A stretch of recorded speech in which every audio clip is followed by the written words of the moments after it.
Good morning. We're live here, Landscape Talk. Hopefully, you're doing well. Have a great episode today. Going to talk a little bit about culture and the importance of that. Just as a reminder, if you're looking to grow your business, implement processes so your business can run effectively. You can grow your business and grow your profits. Check out LOS. It's an operating system with a peer group. So you get to tap into other people's knowledge and grow your business. So check that out. You can scan it in the thing, and there's also a link, in our episode. Today on the show we have Brandon and Dan. I think one of the things that we wanted to talk about today a little bit is culture. So some of these are buzzwords. You hear the word culture a lot. What does it mean? How do you make it reality? All these things are hard. First, let me say that there's nothing that's just easy without being intentional about something. But, I think Dan, you had a great, example and, from an interview. Obviously it's the springtime now. We're still interviewing some people, bringing some people on board. I think there's two things, one of we have three pillars that I think, and I love in, Brandon's, background. He has kind of our, some of our core values, but at the higher level, we have a saying, it's develop, deliver, connect.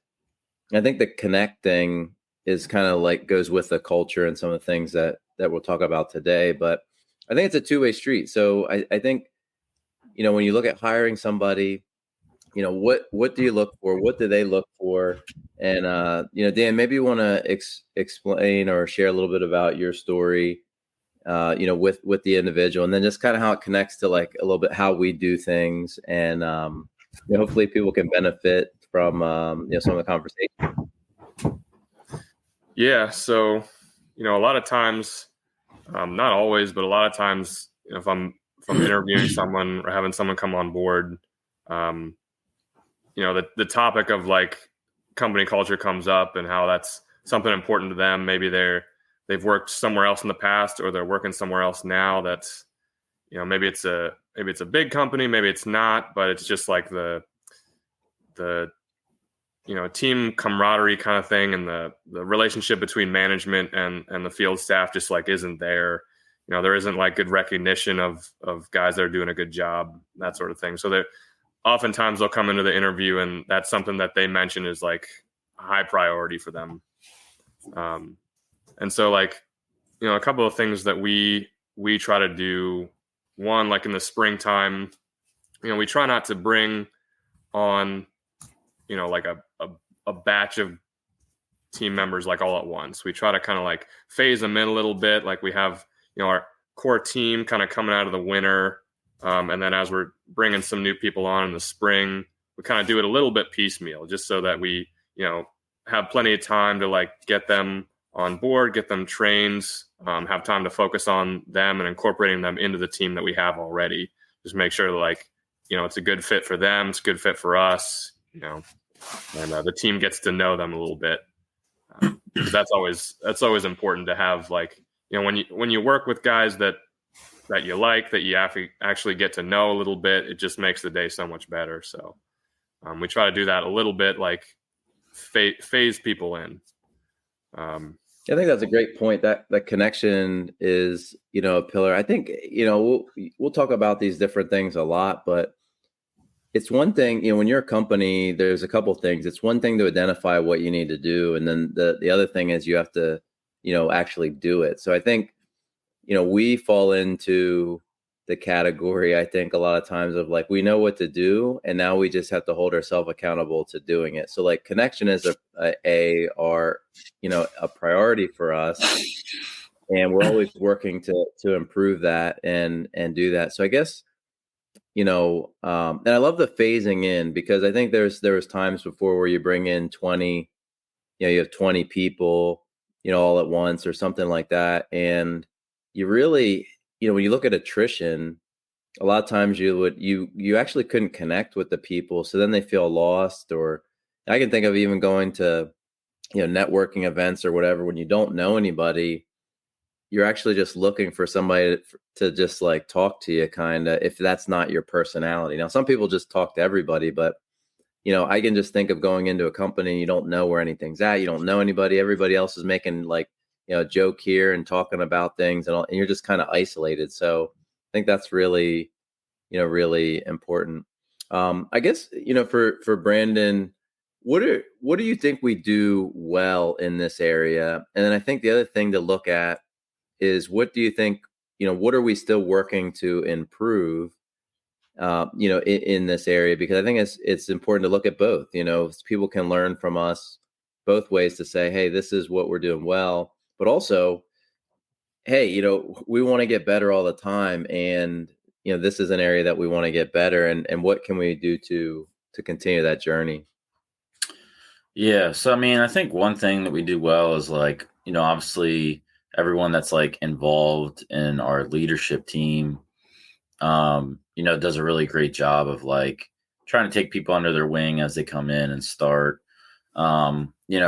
People that we have devoted to that, some of the senior guys that have been here for a while, they see someone new, they'll kind of reach out an olive branch and like talk to them a little bit, which I think is good. I think the one thing we want to keep doing and driving forward is just getting that to be everyone. Because like the more that people talk to you, the more comfortable you get. So like, in the case of like, if there's just one person that's doing it right, or maybe just a limited amount, and then that person's not there one morning or that one moment, you kind of feel lost again. Right. So like, you make a connection with that one person, and then all of a sudden, maybe they have a meeting that morning, or maybe whatever's going on and they're not there. Then you're back to feeling lonely, a little bit unsure. You feel out of place. You feel awkward, right? Some people are very like outgoing. That's not a big deal to them, but that definitely happens. I can think personally for myself. My one son plays travel baseball, and we were really liked him to be on this one team. It didn't work out for whatever reason, and then he ended up getting on this other team, which is fine. Somewhat of coaches that we were already familiar with, but like everyone else on the team is from a different school district and area. My son's the only one from his school, so he knows nobody. And like we vaguely know a few people, but not really. And then they all kind of know each other from before. So it gets real awkward for us. I feel bad for my son, and I just try to, encourage him to like, hey, just try to, talk to people and branch out, and because they're, it's like, it's a little cliquey, right? So like everyone's kind of like just hanging out. And if no one reaches out an olive branch, it just continues to get worse. And I think the longer that goes, the worse it gets, right? So like for us, it's like pretty awkward, and we could do probably a little bit more to like try to do a better job. But like when everyone else knows each other, and then you're really kind of the odd one out, it gets like a little bit uncomfortable, and you don't really like enjoy going there. Like, oh great, we got to go to this. And you don't, you spend so much time at work. You don't want that to be a place that you don't want to go to, right? Everyone has work, right? And it's not like, yeah, it's my favorite thing to do, but you want to have a workplace or a place that you're going that you're not dreading going to, and you really enjoy, and there's people you can talk to. You spend a lot of time there.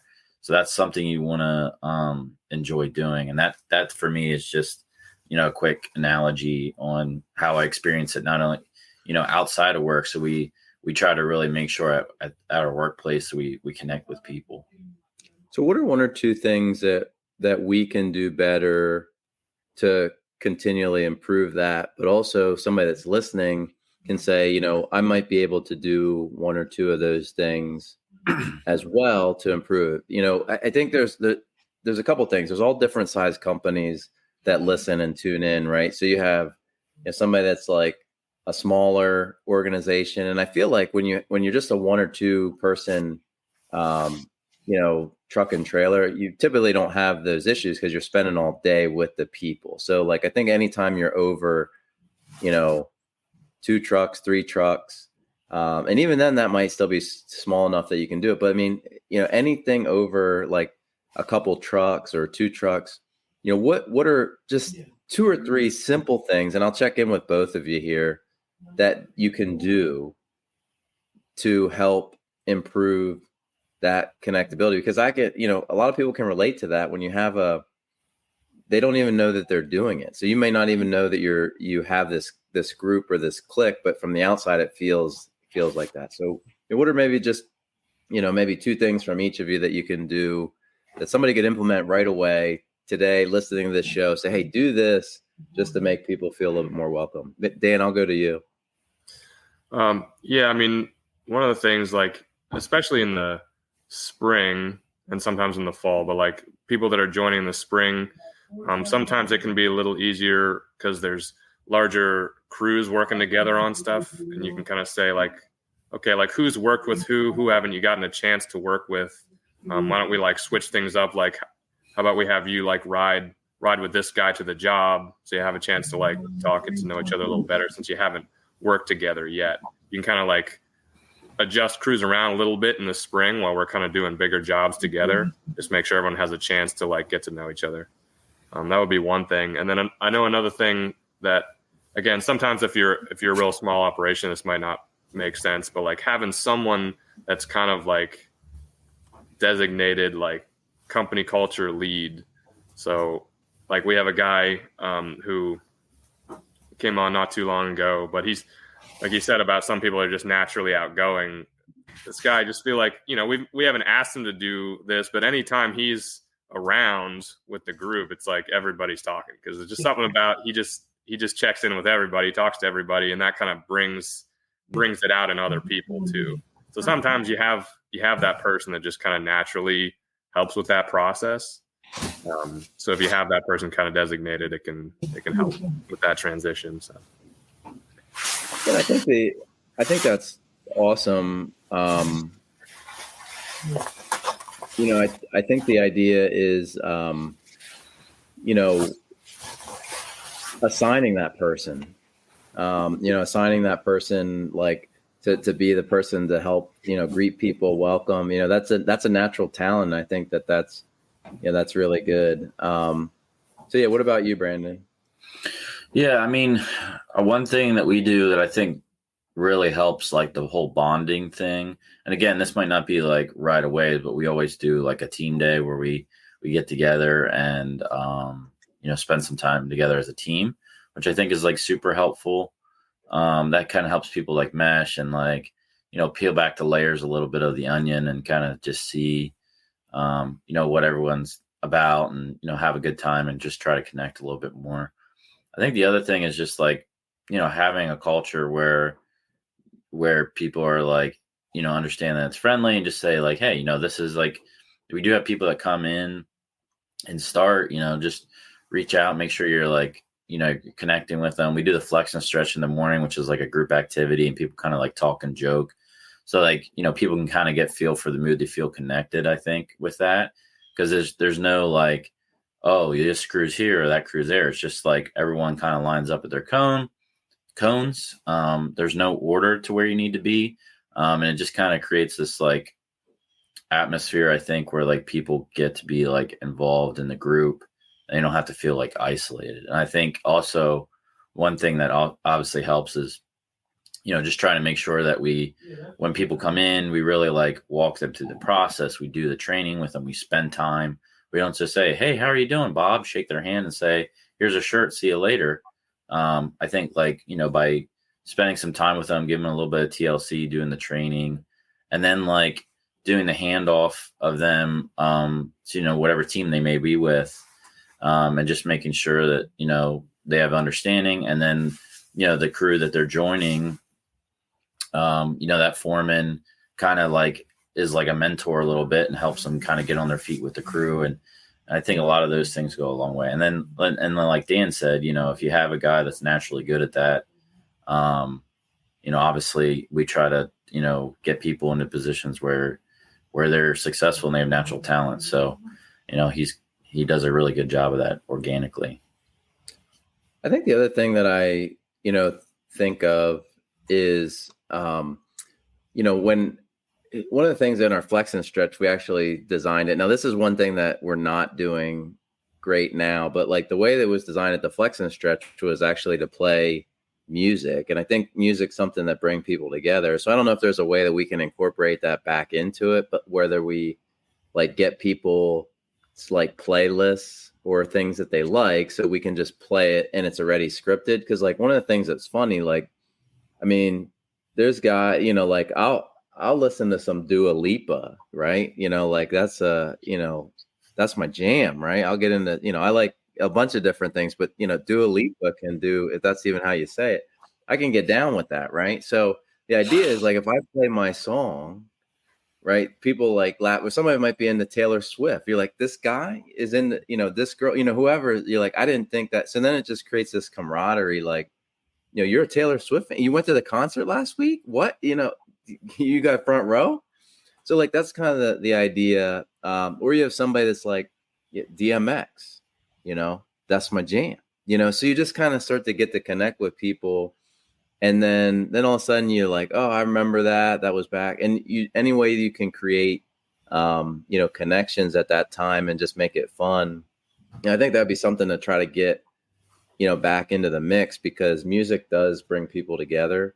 And I especially think if it's like, if you would say like, hey, this is Tim's playlist. He might play Billy Joel and like the Bee Gees or like the Smokey Robinson or something. Yeah, I don't know, but then that's him, and it's like, wow, like whose playlist is this today? Guess the playlist, right? You could do anytime you can break that ice with some people, or even if there's some new people. I think that would be a fun game to play, is like guess the playlist or something. It's not long. I mean, our flex and stretch is 5 to 8 minutes. So, I mean, you could play one song a day, or just something, but I think that would help. The other thing that I thought of, which would be kind of, a little bit goofy, but is almost like creating trading cards with like, your hobbies or your favorite food or something that you can know. Because I know like when I go to a networking event or there's a group that I don't know, or people introduce themselves,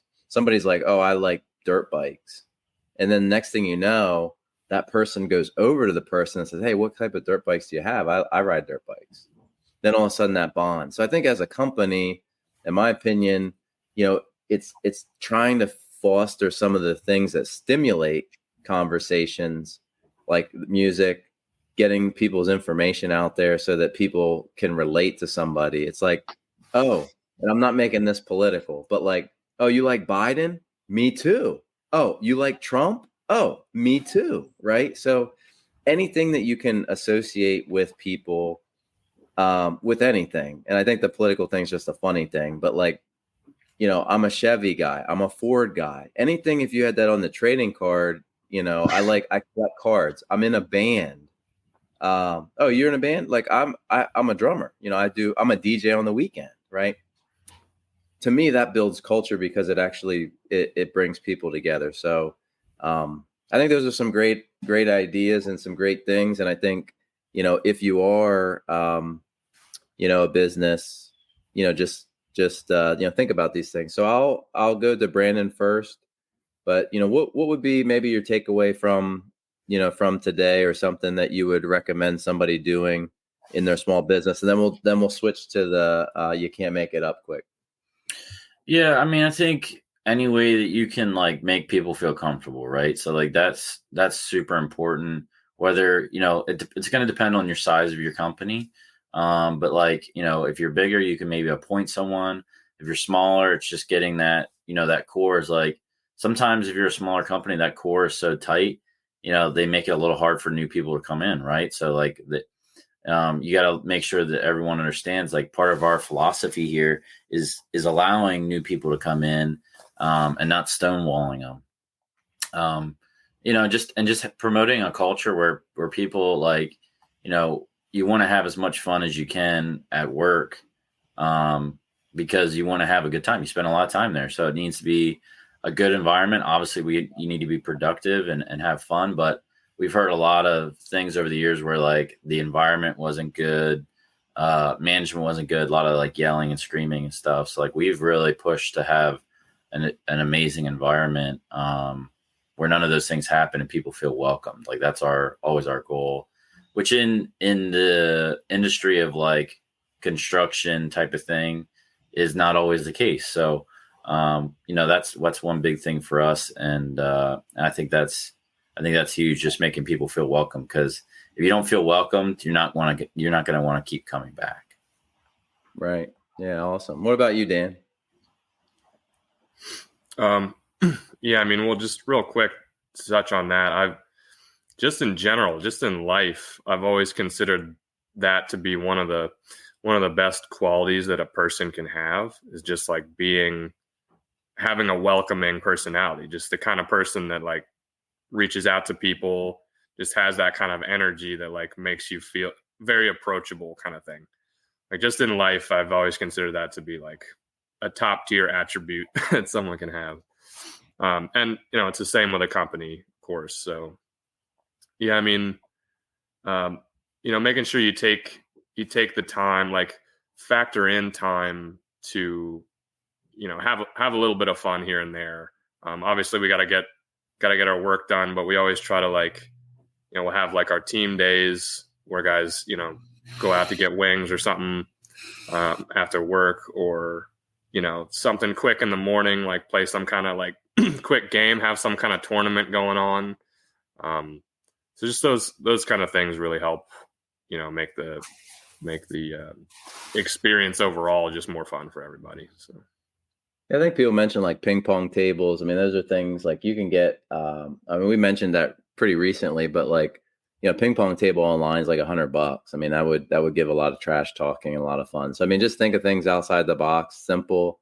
Maybe we get a ping pong table and just come in one day and just check it up, see whoever wins. I mean, that's the kind of stuff that keeps it fun. But it takes effort and time. So switch it over to you can't make it up. Anything that you've seen recently. If we have one, great. If we don't, great. But I'll just open it up to either one of you. If you had something you just can't make it up. Again, the segment of this is if it's your first time listening, we pick something that you just see, that you just look and you're like, you just can't make it up. They can't figure out, they need a manual to use a toilet, like a plunger. They strap down dirt. We have tons of examples. So if you listen to some episodes, you just can't make it up. So if you have things, or your company does, or you've seen people when you're out and about, please share them, send them to us. We're building a database that we're going to have a bracket challenge where we'll see who has the best. But just, is there anything that you've seen recently in the last, a couple days, or, that you just can't make it up? So I'll just turn it over. If you have something great, if not, that's great too, but I'll just check in. Yeah. I mean, I can think of one with like all the rain we're getting right now. Currently it's like a monsoon where we're at, of course, first week of mowing, and it's just dumping rain all week. But one of the ones I've seen on the internet before that kind of made me laugh was like people shoveling and scooping like flooded areas of water, and then they dumped it over a fence, and it was a chain link fence. The water just comes right back through. So I mean, you can't make it up. You see that everywhere. You see people do dumb stuff. But yeah, like they literally were scooping flooded water up, put it over top of the fence like it was going to make a difference, but it was a chain link fence, so it just comes right back through. You just can't make it up. Yeah. Dan, what about you? Anything? I mean, something that comes to mind from real recently was I had a meeting just yesterday, just a sales meeting. I stopped out at a potential client's house. I always try to like sit down with them a little bit, go over like, some of the key questions, get the information we need so we can, get them good service. And so I go into this person's house, and it's just kind of like wall to wall with stuff just everywhere. And, she has one chair free for her and one chair free for someone else. So like I have a place to sit down, but then like she basically spends the first like 5 minutes trying to like explain to me how she's not one of those people that keeps too much stuff. Like, hey, I got this chair for someone to use. Like some people, they don't even have a chair for somebody to use. So she was almost one of them. Yeah. But to her credit, I had a place to sit, so it was a nice visit. That's you can't make it up. People that think that they're not the person, that does the thing that they're trying to avoid, right? Yeah. That's good. Thanks for tuning in. We'll be back at it live. Check out LOS peer group landscape operating system to improve processes in your business, grow your profits. Thanks for tuning in. We'll see you soon.